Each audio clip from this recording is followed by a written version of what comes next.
Prefiero volver a la cárcel antes que permitir que otro hombre como usted decida mi futuro, sentenció Lucía Ferrante con una frialdad que cortó el aire. Sus ojos estaban clavados en el entrevistador al otro lado de la mesa, sin pestañear. Aquellas palabras impactaron como una bofetada, secas, inesperadas, imposibles de ignorar. Por un instante, el tiempo se detuvo.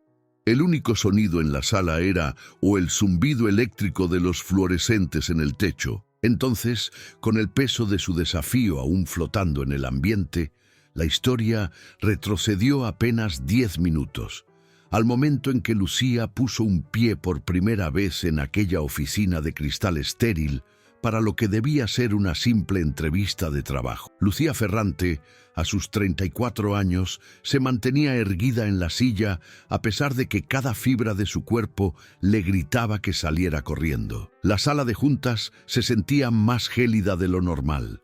O tal vez era solo su propia ansiedad. Había ensayado este encuentro un centenar de veces en su pequeño apartamento, frente a un espejo agrietado, repitiendo sus respuestas hasta que sonaran seguras en lugar de desesperadas. Pero ningún ensayo podía prepararla para la mirada que Javier de la Riva le lanzó al abrir su expediente.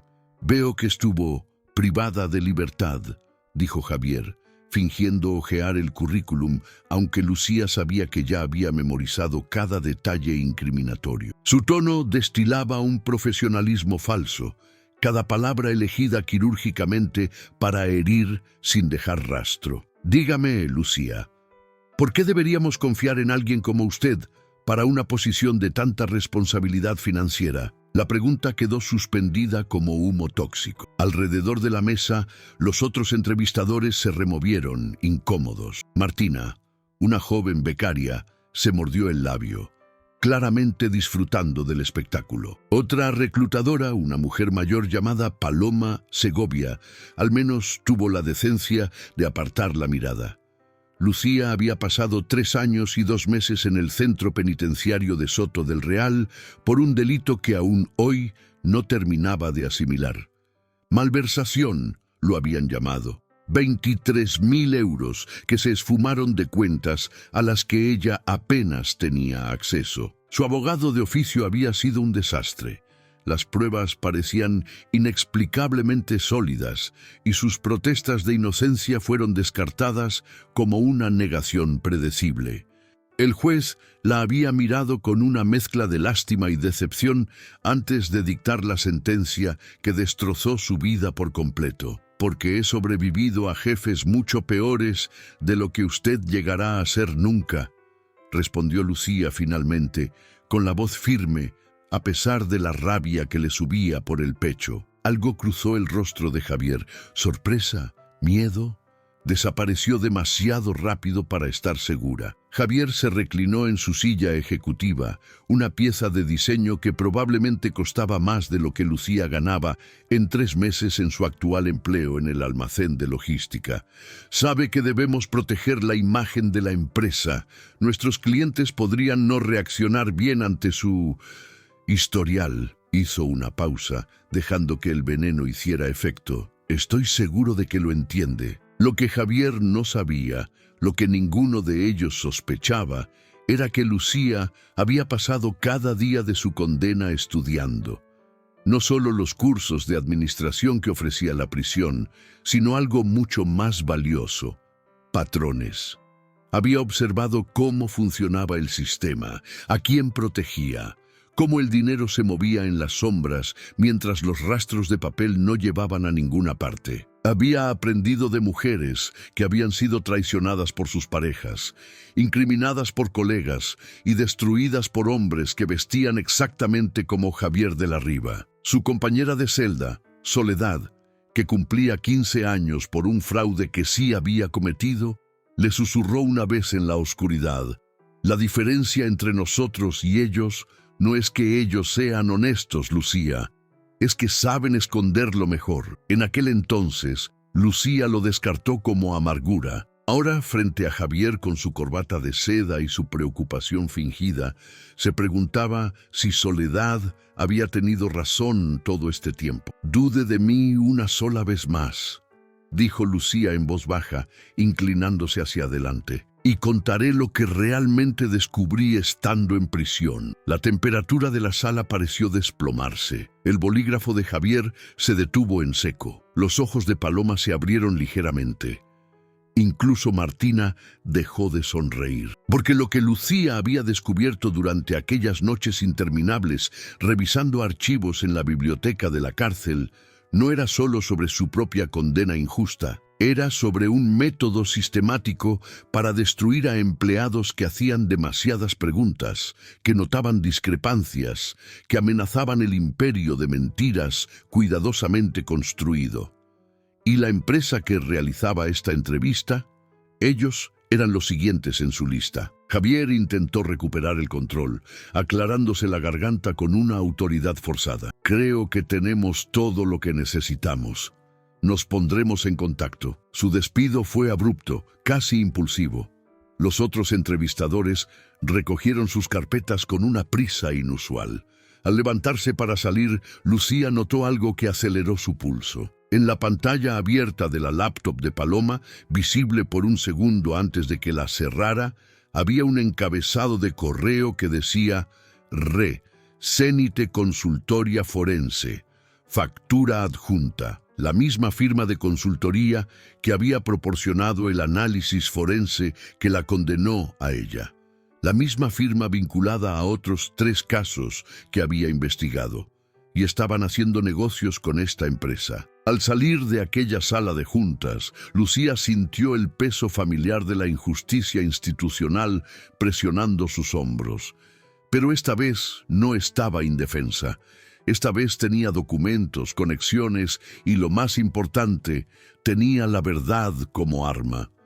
Lo que nadie en esa mesa de entrevistas comprendía era que Lucía no había venido buscando un empleo. Había venido a entregar un ajuste de cuentas. Y el reloj acababa de empezar a correr. El correo de rechazo llegó exactamente 47 minutos después de que Lucía abandonara el edificio. Todavía estaba en el autobús cuando su teléfono vibró. «Agradecemos su interés en el puesto de analista financiero. Lamentablemente, hemos decidido avanzar con candidatos que se alinean mejor con los valores de nuestra empresa». Valores de empresa. Lucía estuvo a punto de reír, pero el sonido se quedó atrapado en su garganta. La mujer mayor sentada a su lado la miró con preocupación, pero Lucía solo sacudió la cabeza y miró por la ventana el cielo gris de Madrid. La lluvia golpeaba el cristal como lágrimas que ella ya se negaba a derramar. Esta era la 9ª entrevista en 4 meses. La 9ª vez que se ponía su único traje profesional, la 9ª vez que alguien decidía que su pasado pesaba más que su talento. Su supervisor en el almacén seguía recortándole las horas, alegando problemas de presupuesto, pero ella sabía la verdad. Alguien se lo había dicho. Siempre acababan enterándose. Su teléfono vibró de nuevo. Esta vez no era un correo, sino un mensaje de un número desconocido. ¿De verdad pensaste que contrataríamos a alguien con tus antecedentes? La gente como tú debería quedarse donde pertenece. Las manos de Lucía se apretaron alrededor del móvil. El mensaje provenía de un número local, enviado menos de 10 minutos después de su salida. Alguien en esa sala tenía su contacto personal y lo estaba usando para hincar más profundo el cuchillo. Su mente voló hacia Martina, o tal vez hacia el propio Javier. Lo que no sabían era que cada mensaje como este, cada rechazo, cada crueldad gratuita estaba siendo documentada. Capturas de pantalla guardadas, números registrados, patrones archivados. Lucía aprendió en prisión que el sistema solo servía a quienes podían probar su caso con pruebas irrefutables. Las emociones no importaban, los testimonios se descartaban, pero los datos eran imposibles de ignorar. Esa noche, En su estudio, donde apenas cabían una cama y un escritorio, Lucía abrió su computadora y añadió los detalles de la entrevista a su creciente archivo. El nombre de Javier de la Riva se unió a una lista de otros 17 ejecutivos, todos conectados a través de una red de relaciones financieras que ella llevaba meses mapeando. Zenite Consultoría Forense estaba en el centro, como una araña en su tela. Su investigación había comenzado por accidente durante su último año de condena. Una nueva interna llamada Adriana había llegado, condenada por fraude bajo circunstancias inquietantemente similares a las de Lucía. El mismo tipo de evidencia, la misma consultora forense, el mismo abogado que apenas dio pelea. «A ti también te atraparon», le había susurrado Adriana en el patio de la prisión. Pensé que estaba loca, creyendo que todo estaba conectado. Juntas empezaron a comparar notas. El patrón emergió lentamente, como una fotografía revelándose en químicos. Las empresas contrataban a Zenite para auditorías financieras. Alguien era acusado de robo. Las pruebas aparecían de la nada y Zenite cobraba honorarios exorbitantes por sus testimonios expertos. Las acusadas casi siempre eran mujeres de unos 30 años que recientemente habían cuestionado decisiones de la gerencia. Lucía había estado revisando informes trimestrales cuando notó que su antiguo empleador facturaba servicios nunca prestados. Se lo mencionó a su superior, pensando que era útil. 3 semanas después, el dinero empezó a desaparecer de cuentas bajo su acceso. 4 semanas más tarde, estaba bajo arresto. Mirando ahora el perfil de Javier de la Riva en LinkedIn, Lucía sintió esa mezcla de rabia y determinación. Javier era vicepresidente senior en Corporativo Alianza, la misma empresa actualmente bajo contrato con Zenite. La misma que, según registros públicos, había despedido recientemente a 3 empleados por presunta mala conducta financiera. Su teléfono sonó, sobresaltándola. Era Marcos Ferrero, el único abogado que realmente había escuchado su historia tras su liberación. «Lucía, recibí tu mensaje sobre la entrevista».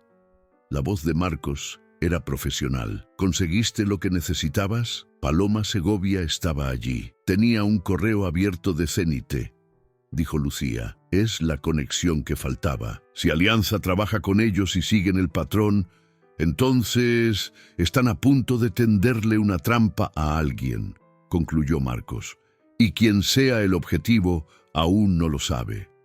Marcos era lo más cercano a un aliado que Lucía tenía, un exfiscal que dejó su puesto tras presenciar demasiadas condenas dudosas. «Te estoy enviando algo», dijo Lucía, adjuntando la documentación y el mensaje de texto acosador. «Javier de la Riva está sucio, lo presiento, y creo que sabe que sospecho algo». Ese mensaje fue demasiado agresivo.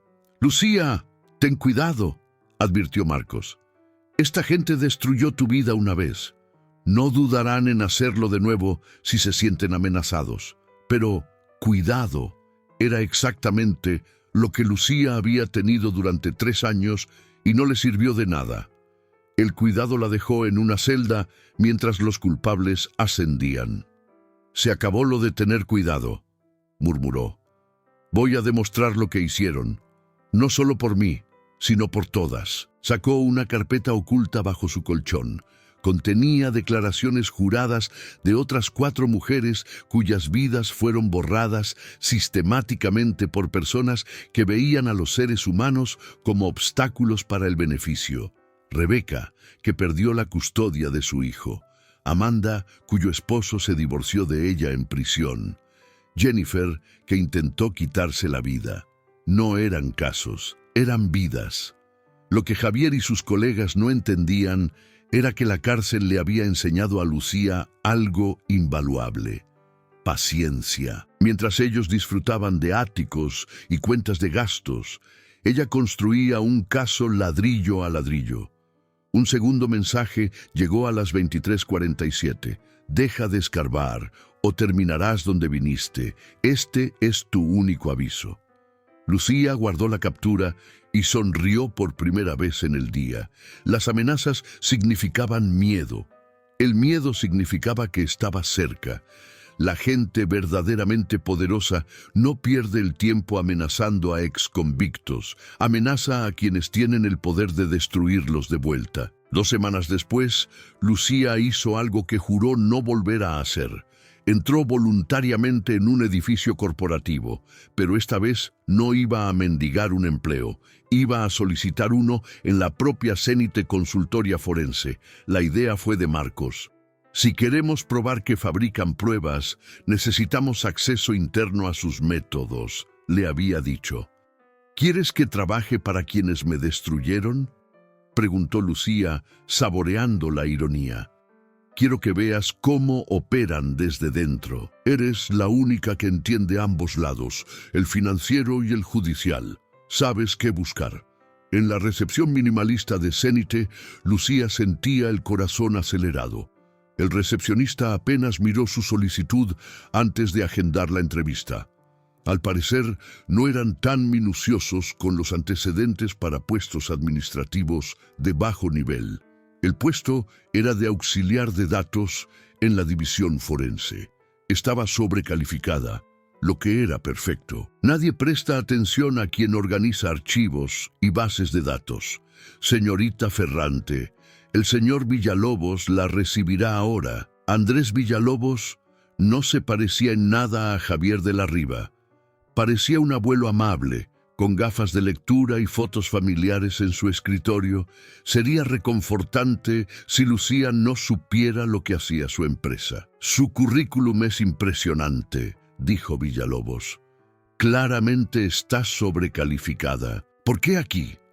Intento reinsertarme en el sector financiero tras unos problemas personales, respondió Lucía con naturalidad ensayada. Empezar desde abajo me pareció lo más sensato. Villalobos asintió con simpatía. Aprecio su honestidad.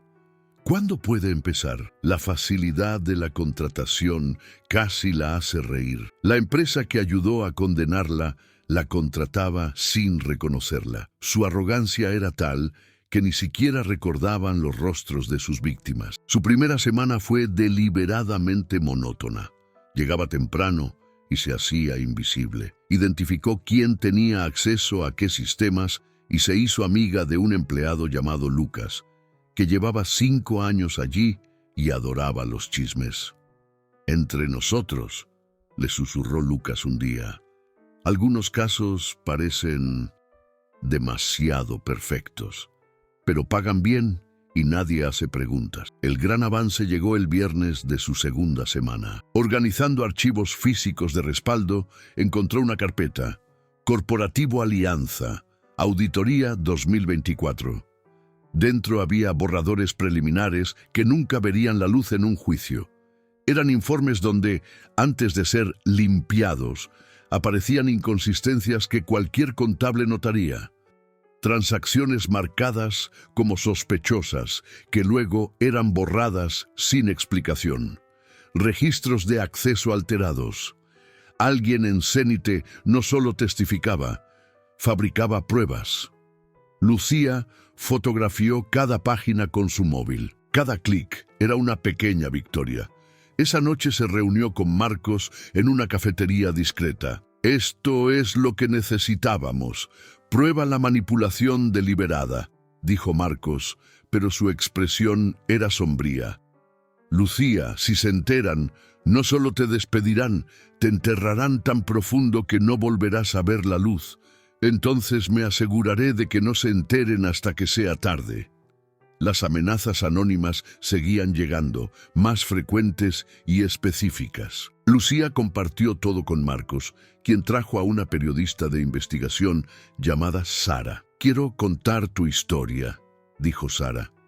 Pero debes entender que, una vez que publiquemos esto, no habrá vuelta atrás. Vendrán por ti con todo. Ya me quitaron todo lo que tenía, respondió Lucía. Ahora yo voy a recuperar algo. El peso emocional de la doble vida era demoledor.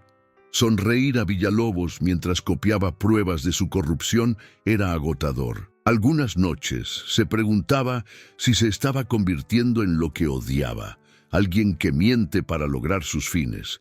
pero entonces recordaba a Adriana y a las demás. 3 semanas después, Lucía encontró el archivo maestro en el servidor.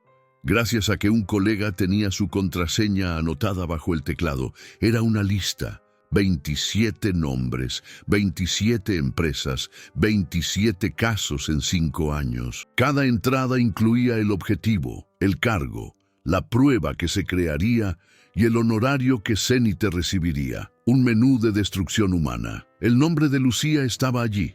Caso 14. Corporativo Alianza aparecía 3 veces más.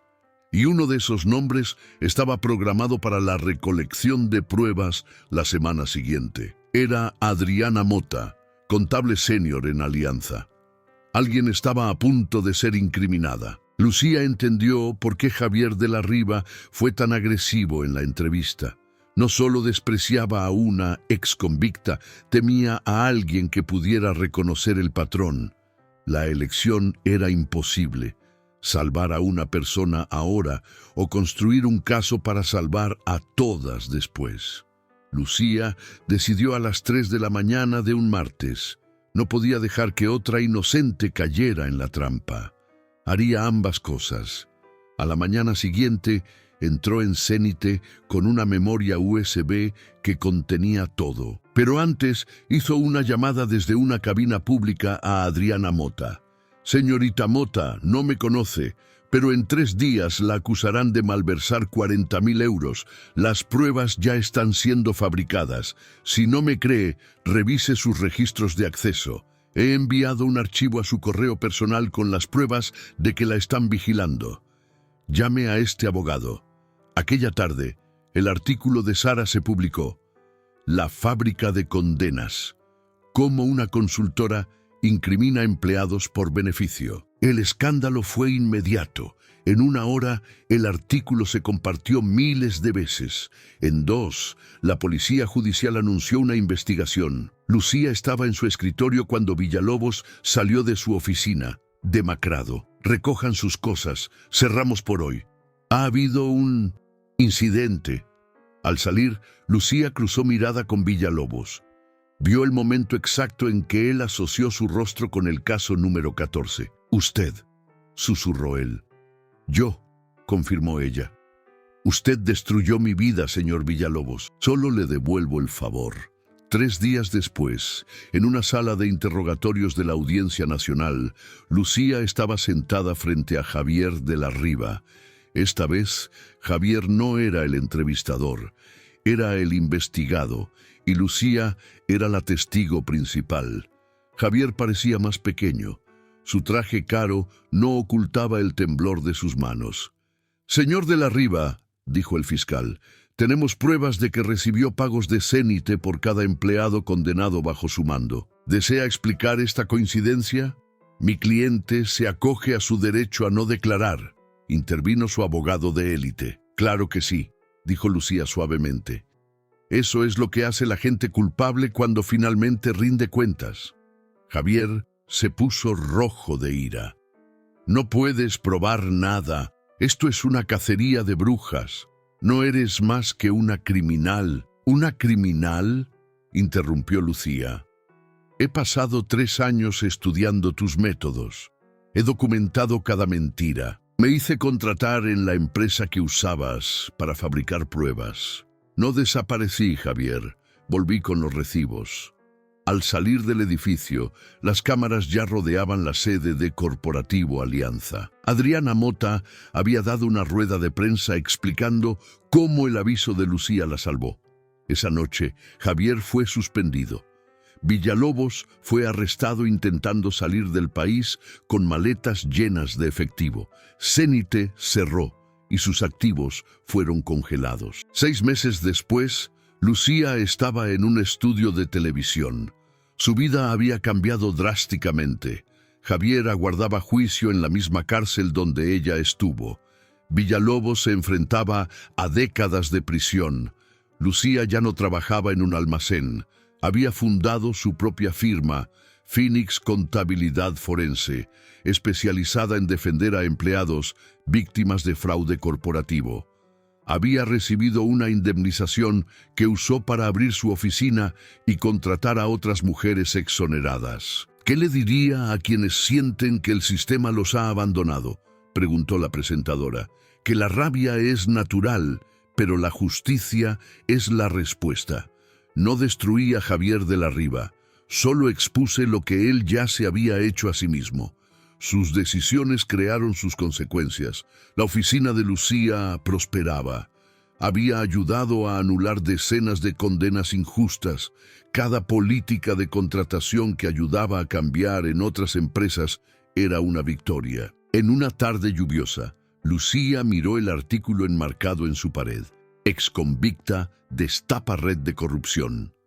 Debajo colgaba su título de contable, el que terminó en prisión estudiando a la luz de una linterna. Javier de la Riva lo había perdido todo: su familia, su estatus, su libertad. Lucía, en cambio, había emergido de las cenizas. Había demostrado que una mujer descartada por su pasado podía diseñar el futuro. Si te ha inspirado la historia de Lucía, de cómo convirtió la derrota en un triunfo de la justicia, asegúrate de suscribirte a este canal para más historias reales sobre personas que se negaron a rendirse cuando el sistema intentó romperlas.